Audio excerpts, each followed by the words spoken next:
Pope Benedict recently returned from 2 days in Croatia, the first of 4 papal trips this year. We'll take a look at this visit and the ones that lie ahead for a pope who never really planned to be a globe-trotter. I'm Carol Glatz. And I'm John Thavis. When he was elected, Pope Benedict told the world, "Don't expect me to travel as much as my predecessor." Benedict was, after all, 78 years old when he became Pope, and I think he wanted to lower expectations after the whirlwind papacy of Blessed John Paul II. But it soon became apparent that in this day and age, no Pope can really avoid traveling outside the Vatican and outside Italy.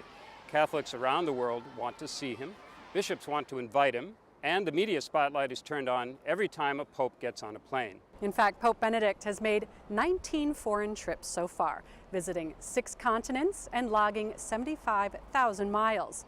This year, at the age of 84, he's making 4 trips, including World Youth Day in Spain this August. In September, the Pope will return to his native Germany and for the first time visit the capital of Berlin for some important meetings with civil authorities.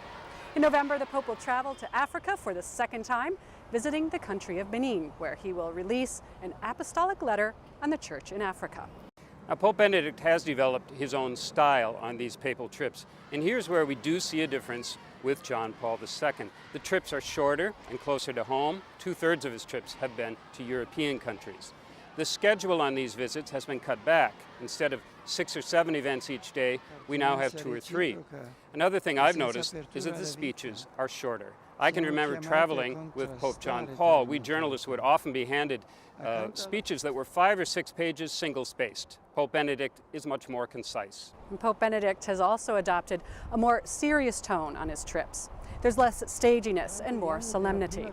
For example, in Croatia, when the Pope met with young people on Saturday evening, the event opened with liturgical chant and closed with 50,000 people praying so quietly you could hear the birds chirping.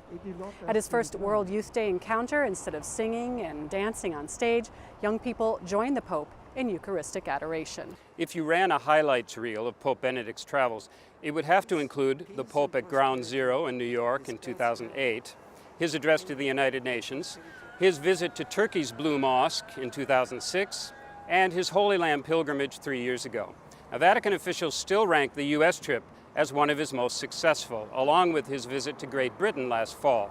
Pope Benedict has also generated comment and debate on some of his trips. Think of his speech on Islam in Regensburg, Germany, or his speech on the Holocaust while visiting Auschwitz, or his comments on condoms and AIDS during his visit to Africa in 2009. What these trips do is put the Pope on the world stage, and as we found out, he usually has something important to say. I'm Carol Glatz. And I'm John Thavis, Catholic News Service.